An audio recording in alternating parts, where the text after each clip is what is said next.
Zoe is not drunk and she hasn't taken recreational drugs. Zoe has epilepsy, a tendency to have seizures. There are at least 40 different seizure types. Zoe is having a focal seizure, sometimes called partial. About 20% of people with epilepsy have this type of seizure.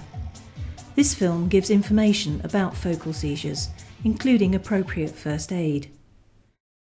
Zoe hasn't felt able to tell her friends about her epilepsy, so they don't understand what is happening.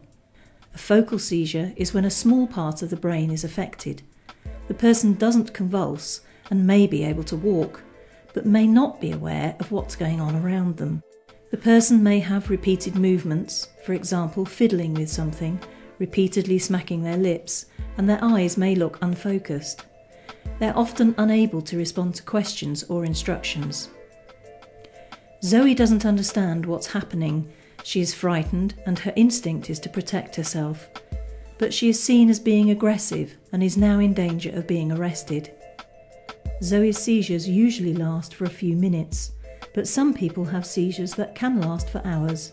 And even when a seizure finishes, some people can remain in a state of confusion for some time.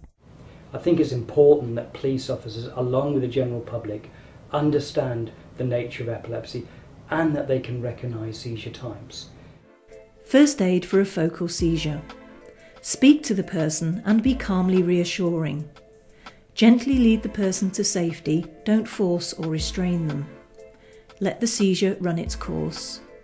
Stay with them until their recovery is complete. Explain anything they may have missed. Don't act in a way that may frighten them.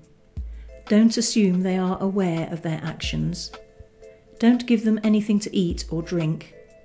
Don't attempt to bring them round. Don't place them face down on the floor due to the risk of asphyxiation. Call an ambulance if you know it's the person's first seizure. The seizure continues for more than 5 minutes. The person is injured. You believe the person needs urgent medical attention. So next time you see someone looking confused and behaving strangely, ask yourself the question, could they be having a focal seizure?